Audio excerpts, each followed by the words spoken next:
최근 베닌 목사님께서는 영국 처음사랑교회에서 말씀을 전하셨습니다. 베닌 목사님께서 하나님은 당신의 유산이시고 당신은 하나님의 것입니다 라는 말씀을 전하실 때 모든 사람들은 집중했습니다. 저는 오늘 아주 압도적인 주제, 압도적인 말씀을 오늘 나눌 것입니다. 함께 신명기 32장 9절을 보겠습니다.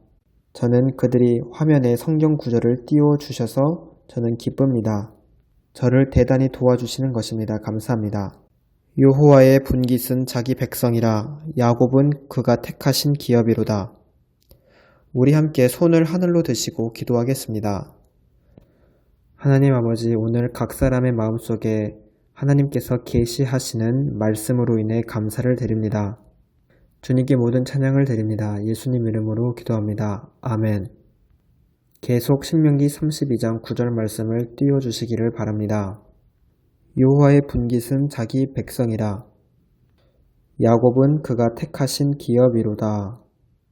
이것은 너무 복된 진리여서, 너무 놀라운 진리여서 어떤 사람도, 어떤 사람의 생각으로도 말할 수 없는 것입니다. 이 성경 구절은 하나님께서 자신의 기업을 가지고 계신다고 말씀합니다. 여호와의 분깃은 자기 백성이라. 하나님께서는 세상을 자신의 기업으로 삼으시는 것을 거절하십니다. 때가 되면 이 세상은 불타버리고 말 것입니다. 또한 하늘도 그분의 기업이 아닙니다. 천국도 천사도 하나님의 기업이 아닙니다. 왜냐하면 하나님의 마음을 만족시키는 것은 그분의 백성뿐이기 때문입니다. 여호와의 분깃은 자기 백성이라. 여호와의 분깃은 이 땅도 천국도 그리고 천사도 아닙니다. 여호와의 분깃은 자기 백성입니다. 함께 잠언 8장 31절을 보겠습니다. 사람이 거처할 땅에서 즐거워하며 인자들을 기뻐하였느니라. 하나님께서는 자신의 기쁨이 사람의 아들들이라고 말씀합니다. 예수님께 찬양을 드립니다. 아직 이 성경 구절을 넘겨주지 마시기를 부탁드립니다. 저는 오늘 여러분들이 하나님께서 말씀하신 것을 기억하시기를 원합니다. 함께 잠언 8장 27절을 보겠습니다. 27절부터 보겠습니다. 그가 하늘을 지으시며 궁창을 해면에 두르실 때에 내가 거기 있었고 그가 위로 구름 하늘을 견고하게 하시며 바다의 샘들을 힘있게 하시며 바다의 한계를 정하여 물이 명령을 거스르지 못하게 하시며 또 땅의 기초를 정하실 때에 내가 그 곁에 있어서 창조자가 되어 날마다 그의 기뻐하신 바가 되었으며 항상 그 앞에서 즐거워하였으며. 그 다음 잠언 8장 31절입니다. 사람이 거처할 땅에서 즐거워하며 인자들을 기뻐하였느니라. 우리는 방금 주님께서 왜 즐거워하셨는지를 읽었습니다. 하나님께서는 하늘이 있기 전에 먼저 계셨다고 말씀합니다. 예수님께서는 하나님이 천지를 창조하실 때 그것을 지켜보셨습니다. 예수님께서는 하늘을 지으시며 궁창을 해면에 두르실 때에 거기 계셨습니다. 또 아버지께서 위로 구름 하늘을 견고하게 하시며 바다의 샘들을 힘있게 하실 때 예수님은 거기 계셨습니다. 또 하나님 아버지께서 바다의 한계를 정하여 물이 명령을 거스르지 못하게 하시며 또 땅의 기초를 정하실 때에 예수님은 거기 계셨습니다. 내가 그 곁에 있어서 창조자가 되어 날마다 그의 기뻐하신 바가 되었으며 항상 그 앞에서 즐거워하였으며. 여러분, 여기서 주님께서는 자신이 하나님의 기쁨이셨다는 것을 말하는 장면을 우리는 보고 있습니다. 하나님 아버지께서는 자신의 창조물을 기뻐하지 않으셨고 자신의 아들을 기뻐하셨습니다. 31절은 사람이 거처할 땅에서 즐거워하며 인자들을 기뻐하였느니라 라고 말씀합니다. 예수님께서는 하나님의 기쁨이셨습니다.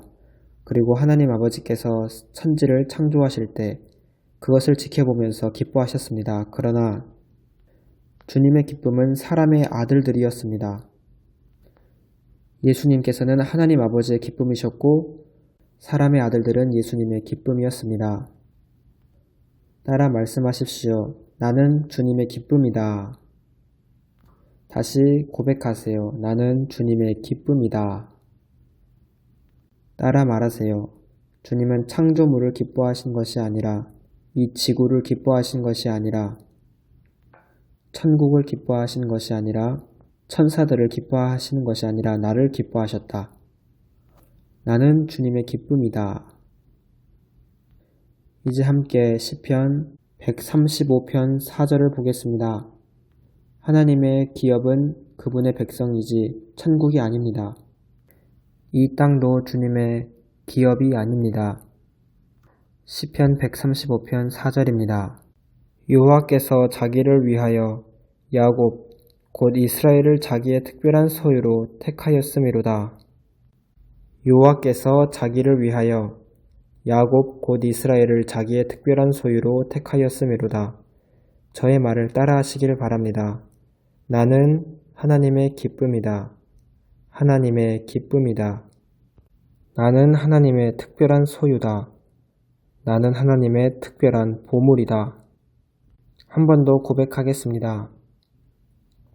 나는 하나님의 기쁨이다. 만약 제가 당신의 마음을 직접 두드려야 한다면 저는 이 진리를 여러분에게 드리고 있습니다. 왜냐하면 여러분들의 자존감은 마땅히 되어서는 안 되는 것으로 되어 있기 때문입니다. 하나님께서는 자신의 백성을 기쁨이고 또 특별한 소유라고 부르고 계십니다. 만약 당신이 이 사실을 믿는다면 이 사실은 당신의 마음을 치료할 것입니다. 그렇다면 여러분은 거절감에서부터 치료받을 것이고 당신의 마음을 희롱하고 괴롭히던 마귀로부터 해방될 것입니다. 여러분은 하나님의 기쁨이며 하나님의 특별한 소유입니다. 모든 인간은 6가지의 필요들을 가지고 있습니다. 그리고 그 6가지 필요들은 모두 예수님 안에서 만족됩니다. 첫 번째 필요는 사랑입니다. 두 번째 필요는 인정입니다. 사랑이 없으면 당신은 속에서부터 죽어갑니다. 두 번째는 인정입니다. 아무도 자신이 이봐, 저기 이렇게 불리기를 원하지 않습니다. 우리는 우리의 이름을 사랑합니다. 왜냐하면 우리의 이름으로 다른 사람은 우리를 인정해 주기 때문입니다. 두 번째는 안전감입니다. 모든 사람은 이 필요를 가지고 있습니다. 이 때문에 우리는 어떤 공동체에 속하게 되는 것입니다. 어떤 모임이나 어떤 단체에 속하게 됨으로 사람들은 확신을 갖습니다. 네 번째는 자존감입니다. 우리는 모두 이것이 필요합니다. 우리는 모두 자신이 어떤 것에 가치가 있다고 여겨짐을 받는 것을 좋아합니다. 다섯 번째는 표현의 욕구입니다. 우리는 우리 속의 말을 계속 가지고 있을 수 없고 그것을 말하고자 합니다. 그리고 여섯 번째는 새로운 경험입니다. 모든 인간들은 이 6가지의 필요를 가지고 있습니다. 많은 사람들이 거절감으로 인하여 속에서부터 불구가 되는 것은 사람들에 의해 이 필요가 만족되지 못했기 때문입니다. 오늘날 친구 같은 것은 없습니다. 오직 자신의 이익만 있습니다. 만약 그들이 당신을 사용할 수 있다면, 당신을 이용할 수 있다면 그들은 당신의 친구가 될 것입니다. 제가 이 점을 깨달을 때까지 저는 충분한 삶을 살았다고 생각합니다. 그러나 우리는 교회 안에서 주님 안에 있는 우리의 정체성을 발견합니다. 다른 사람 안이 아니라, 우리 가족이 아니라 주님 안에서 자신의 정체성을 발견합니다. 당신은 이 땅에 태어난 이유가 당신의 가족을, 당신의 부모를 알기 위해서 태어난 것이 아닙니다. 그들은 언젠가 떠납니다. 단지 추억으로 남을 뿐입니다. 또 당신은 당신의 자녀들을 알기 위해 이 땅에 태어난 것이 아닙니다. 그들도 성장하면 떠납니다. 또 당신은 형제 자매를 알기 위해 태어난 것이 아닙니다. 그들도 마침내 당신을 잊어버리고 당신을 떠납니다. 자신의 삶이 바쁘기 때문에 그들은 떠나고 그들이 필요가 있을 때, 당신을 볼 필요가 있을 때 가끔 전화합니다. 당신이 이 땅에 태어난 유일한 이유는 한 사람을 만나기 위해서입니다. 바로 그리스도 예수님입니다. 그리고 이 삶은 단지 테스트, 시험입니다. 다음 생에 있어서 하나님이 당신에게 무엇을 신뢰할 수 있는지에 관해 당신을 시험하는 때입니다. 당신이 만약 성숙한 그리스도인이 되고 싶다면 이 생을 다음 생을 위해 살기 시작하세요. 이 삶의 시간 속에서 당신의 시간을 낭비하지 마세요. 지금 다음 생을 위해 지금을 사세요. 나중에 천국에 가서 자신이 이 땅에서 얼마나 많은 것을 놓쳤는지 후회하지 마세요. 오늘부터 시작하세요. 따라 말씀하시길 바랍니다. 나는 하나님의 기쁨이다. 나는 하나님의 특별한 소유이다. 함께 말라기 3장 16절 그리고 17절을 보도록 하겠습니다. 그때에 여호와를 경외하는 자들이 피차에 말하매 여호와께서 그것을 분명히 들으시고 여호와를 경외하는 자와 그 이름을 존중히 여기는 자를 위하여 여호와 앞에 있는 기념책에 기록하셨느니라. 만군의 여호와가 이르노라. 나는 내가 정한 날에 그들을 나의 특별한 소유로 삼을 것이요. 또 사람이 자기를 섬기는 아들을 아낌같이 내가 그들을 아끼리니. 따라 말씀하시길 바랍니다. 나는 하나님의 보석이다. 나는 하나님의 보석이다. 나는 하나님의 보석이다. 첫째로 당신은 하나님의 기쁨입니다. 두 번째는 나는 하나님의 보물입니다. 세 번째로 나는 하나님의 특별한 소유입니다. 당신은 모든 창조물보다 하나님께 더 중요합니다. 이 때문에 하나님께서 당신의 머리카락 개수도 세시는 것입니다. 당신은 모든 천사들보다 하나님 보시기에 더욱 중요하고 귀합니다. 당신은 매우 특별합니다. 하나님의 최상의 사랑의 표현이 당신에게 속해 있습니다.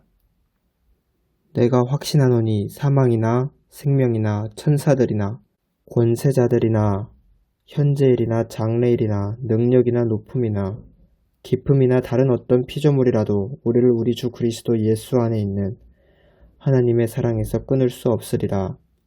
예수님께서 당신을 향해 가지고 계시는 사랑은 영원합니다. 가장 높은 곳에 좋은 집이 당신을 위해 준비되어 있습니다. 하나님 손에 있는 가장 부유한 선물들이 당신에게 속해 있습니다.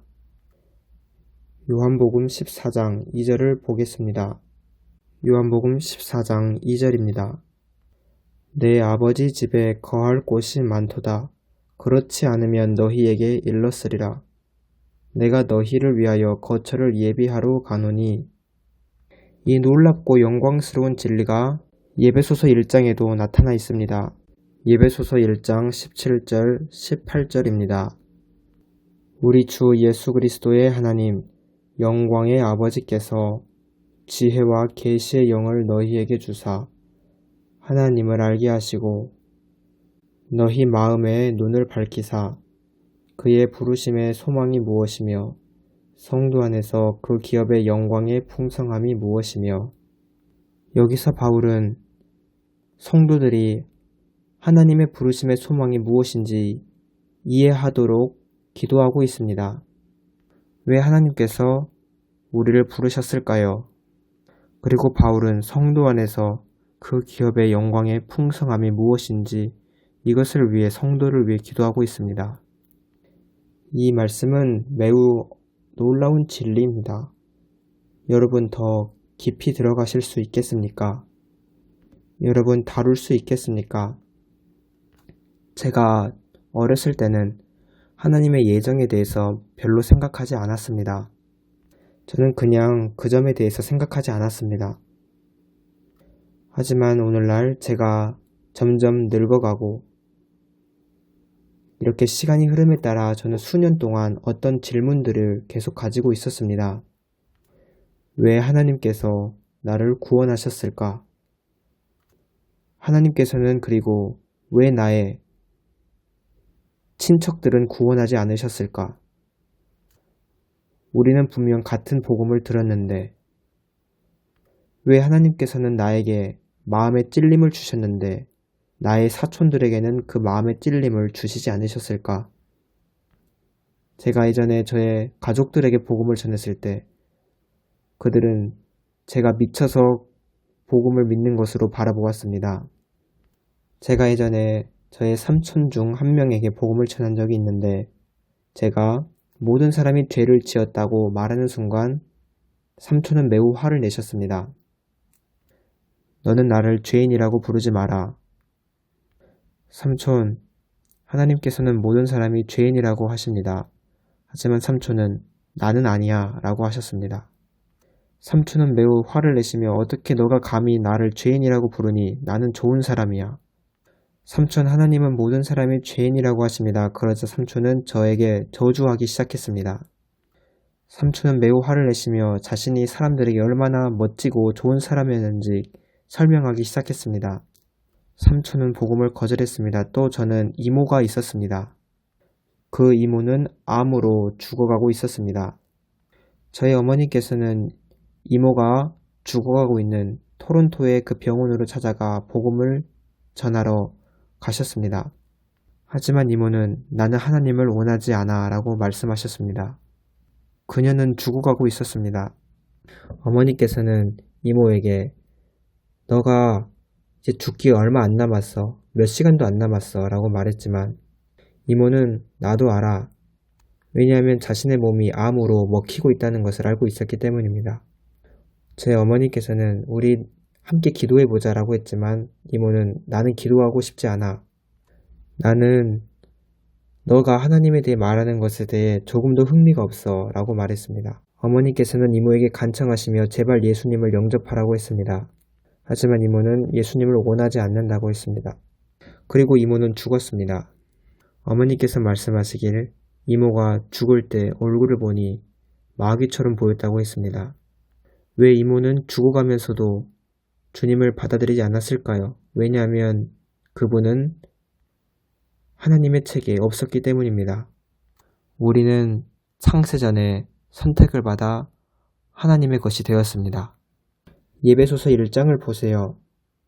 곧 창세전에 그리스도 안에서 우리를 택하사 우리로 사랑 안에서 그 앞에 거룩하고 흠이 없게 하시려고 그 기쁘신 뜻대로 우리를 예정하사 예수 그리스도로 말미암아 자기의 아들들이 되게 하셨으니 이 문제에 대한 해답은 단 한 개입니다. 그건 바로 하나님이 부르셨기 때문입니다.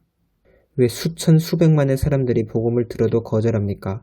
당신의 친구들, 당신의 가족들, 그들은 하나님의 책에 없기 때문입니다.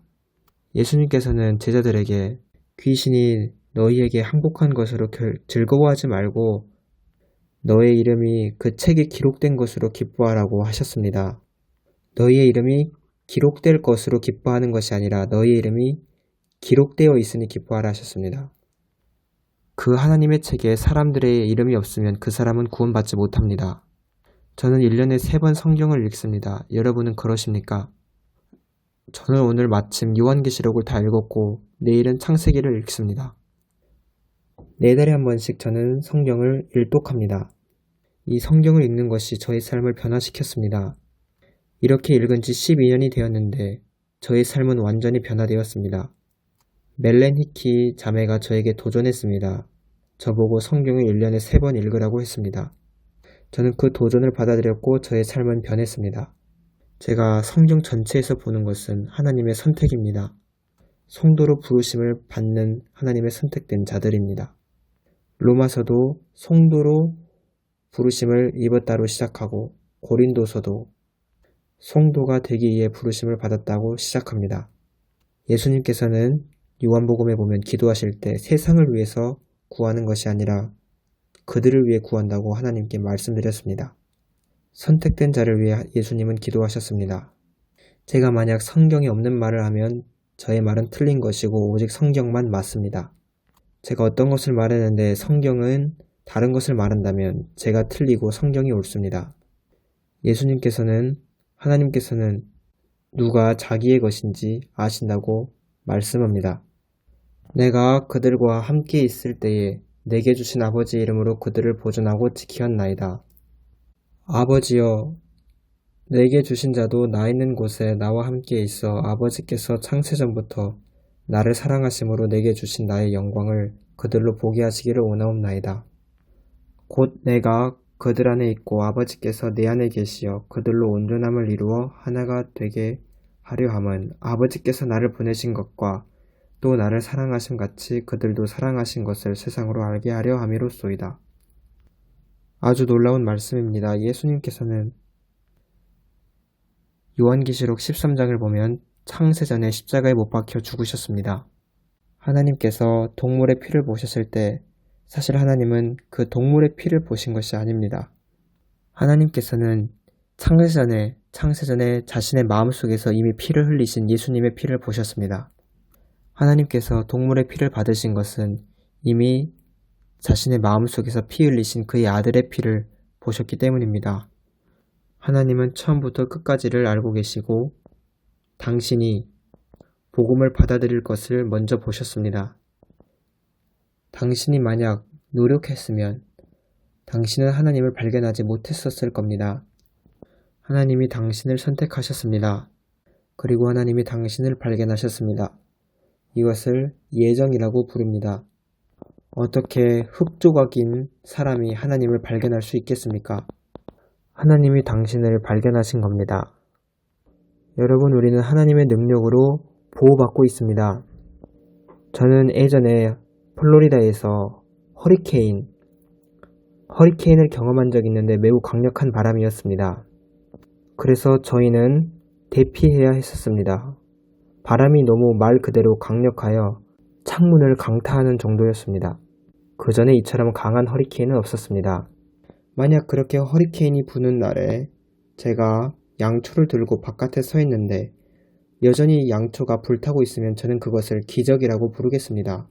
그렇게 바람이 강하게 불고 있는데 초는 계속 타고 있으면 저는 그것을 기적이라고 부르겠습니다. 이와 같이 여러분 속에도 양초가 있습니다. 여러분 주위에는 허리케인보다 더욱더 강력한 악한 공격들이 주위에 있습니다. 그리고 여러분 속에는 부패함도 있습니다. 그러나 당신의 양초는 여전히 불타고 있습니다. 왜냐하면 하나님이 당신을 지키고 계시기 때문입니다. 우리는 하나님의 능력으로 보호받고 있습니다. 만약 제가 양초를 들고 그 양초를 바닷물에 넣었는데도 여전히 양초가 불타고 있으면 이거 정말 놀라운 기적인데 라고 말할 것입니다. 여러분도 지금 사악함이라고 불리는 바다 속에 있습니다. 여러분은 지금 어둠의 바다 속에 있습니다. 그러나 그 양초는 여전히 불타고 있습니다. 왜냐하면 당신은 하나님의 능력으로 보호받고 있기 때문입니다. 당신은 하나님의 것이 되기 위해 선택되었습니다. 하나님의 능력으로 선택되었습니다. 당신은 하나님의 기쁨입니다. 그리고 당신은 하나님의 보석입니다. 당신은 하나님의 유산입니다. 기업입니다. 바울은 에베소서 1장에서 왜 하나님께서 너희를 부르셨는지 알게 하시기를 구합니다. 에베소서 1장 18절을 다시 읽겠습니다.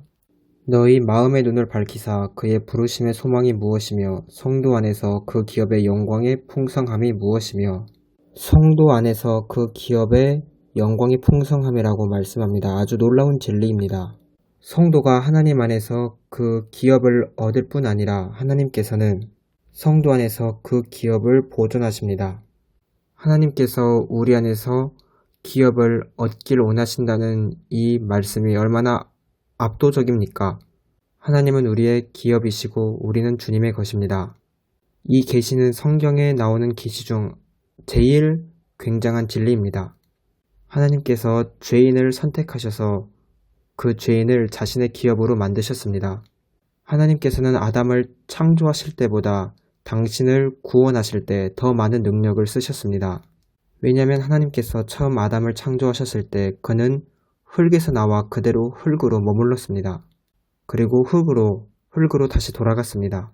그러나 하나님께서는 새로운 창조물은 자신의 형상을 본받게 될 것이라고 말씀하셨습니다.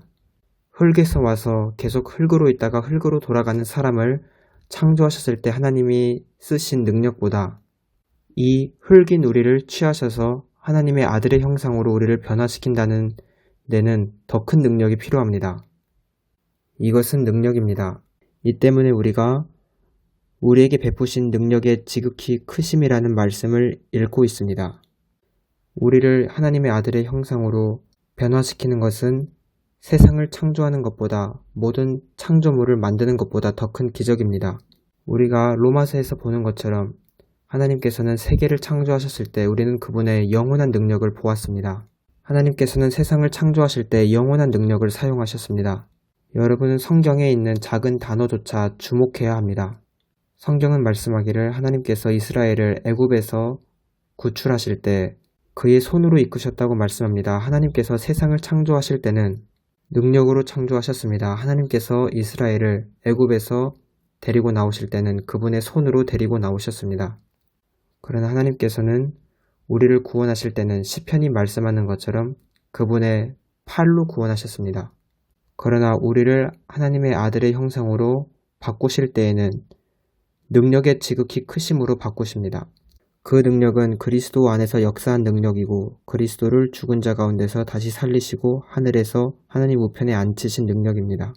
제가 다시 반복해서 말씀드립니다. 여러분 속에서 역사하는 능력은 예수님을 죽은 자에서부터 일으키신 능력과 동일한 것입니다. 하나님께서는 당신을 놓지 않으십니다. 당신은 하나님의 백성입니다. 당신은 하나님의 몸이며 하나님의 기업입니다. 어느 누구도 당신을 하나님의 손에서 빼앗을 자가 없습니다. 하나님 아버지께서 이끌지 아니하시면 아무도 예수님께 갈 사람이 없습니다. 예수님께서는 자신에게 오는 모든 사람은 쫓아내지 아니하시겠다고 말씀하셨습니다. 나를 보내신 아버지께서 이끌지 아니하시면 아무도 내게 올 수 없으니 오는 그를 내가 마지막 날에 다시 살리리라. 여러분은 보호받고 있습니다. 그러나 기억하세요. 성도의 보존은 신자의 인내와 더불어 동행되어야 합니다. 저는 예정은 믿지만 하나님의 예정은 믿지만 숙명론은 믿지 않습니다. 예정이라 함은 하나님께서 나를 선택하셨지만 나는 책임이 있다는 것을 의미합니다. 저는 순종할 책임이 있습니다. 저는 하나님을 따를 책임이 있습니다. 여러분 듣고 있습니까? 하나님께서는 창세전에 저를 선택하셔서 그분의 것이 되게 하셨습니다. 그리고 이 사실은 저로 하여금 큰 은혜 가운데 하나님께서 자신의 마음을 나에게 두셨다는 것을 알게 하는 데에 저를 굳게 세웁니다. 이 사실을 알면 저는 하나님을 온 마음으로 사랑할 수밖에 없습니다. 저는 온 마음으로 주님을 따르고 섬기고 싶습니다. 하나님께서 죄인을 선택하셔서 그 죄인을 자신의 기업으로 만드셨습니다. 하지만 하나님께서 우리에게 있어서 무엇이 필요하셨을까요? 하나님은 모든 것을 가지고 계신 분입니다. 태양이 자신의 빛을 비출 지구가 필요한 것처럼 하나님께서도 사랑으로 채울 그릇이 필요하셨습니다. 사랑이 공유되지 않으면 그것은 사랑이 아닙니다. 우리는 하나님의 사랑의 대상입니다. 하나님께서는 자신의 영광이 나타날 그릇을 원하셨습니다. 하나님의 한량없는 은혜가 풍성하게 부어질 수 있는 그릇이 필요하셨습니다. 성경은 우리가 하나님의 단순한 소유일 뿐 아니라 그의 특별한 보물이라고 말씀합니다. 그리고 하나님의 기업이라고 말씀합니다. 하나님께서 당신을 그분의 기업이라고 부르셨을 때 그것은 먼저 그 기업은 죽음 없이는 얻어질 수 없다는 것을 의미합니다. 여러분들은 제가 한 말을 이해하셨나요? 어떤 기업을 상속받기 위해서는 누군가가 죽어야 합니다. 오늘날 이 자연적인 세상에서도 그러합니다. 만약 어떤 사람이 당신에게 유산을 남겨주고 싶어 하는데 그들이 죽기 전에는 당신은 그것을 받을 수 없습니다. 그들은 종이에 서약을 쓰지만 그들이 죽기 전까지 당신은 그 약속된 유산을 얻을 수 없습니다. 그래서 하나님의 유산은 예수님의 죽음을 통해 확실하게 보장되었습니다. 그리고 두 번째로 기업은 재산을 의미합니다. 그 기업은 끝없는 것이고 영원히 지속되는 것입니다. 그 재산과 기업은 끝없는 것이고 영원한 것입니다. 기업은 그리고 소유를 위한 것입니다. 이것은 당신이 그 기업으로 들어가 그 기업을 즐길 수 있는 것입니다. 성경 안에서 하나님의 제안이 우리에게 주어졌습니다. 시편 33편 12절을 보겠습니다. 여호와를 자기 하나님으로 삼은 나라 곧 하나님의 기업으로 선택된 백성은 복이 있도다. 왜 그렇습니까? 목적이 무엇입니까? 베드로전서 2장 9절을 보겠습니다. 그러나 너희는 택하신 족속이요 왕같은 제사장들이요 거룩한 나라요 그의 소유가 된 백성이니. 왜 하나님이 당신을 선택하셨습니까? 그 이유가 나옵니다. 이는 너희를 어두운 데서 불러내어 그의 기이한 빛에 들어가게 하신 이의 아름다운 덕을 선포하게 하려 하심이라. 너희를 어두운 데서 불러내어 그의 기이한 빛에 들어가게 하신 이의 아름다운 덕을 선포하게 하려 하심이라. 여러분은 나중에 하나님의 계획에 덧붙여진 사람들이 아닙니다. 여러분은 영원 전부터 하나님에 의해 선언된 사람들입니다. 세상을 창조하기 전부터 하나님께서는 그분의 마음을 당신에게 두셨습니다. 하나님이 스스로 그렇게 하셨습니다. 예배소서 1장 13절 14절을 보겠습니다. 저는 여러분들에게 성경 구절을 알려드립니다. 그 안에서 너희도 진리의 말씀 곧 너희의 구원의 복음을 듣고 그 안에서 또한 믿어 약속의 성령으로 인치심을 받았으니 이는 우리 기업의 보증이 되사 그 얻으신 것을 속량하시고 그의 영광을 찬송하게 하려 하심이라. 누가 우리의 기업입니까? 주님입니다. 성령님은 우리 기업에 있어서 보증금과 같은 분입니다. 이는 우리 기업의 보증이 되사 그 얻으신 것을 속량하시고 그의 영광을 찬송하게 하려 하심이라. 우리는 말씀을 통해 성령님께서는 우리 기업을 위한 보증금과 같은 분이라는 것을 알게 되었습니다. 사도행전 20장 28절을 보겠습니다. 하나님이 사셨습니다. 하나님께서는 그의 소유로 우리를 사셨습니다. 하나님이 자기 피로 사신 교회를 보살피게 하셨느니라.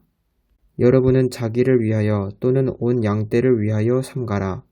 성령이 그들 가운데 여러분을 감독자로 삼고 하나님이 자기 피로 사신 교회를 보살피게 하셨느니라. 이제 시편 94편 14절입니다. 이 성경 구절들을 기록하시길 바랍니다. 여호와께서는 자기 백성을 버리지 아니하시며 자기의 소유를 외면하지 아니하시리로다.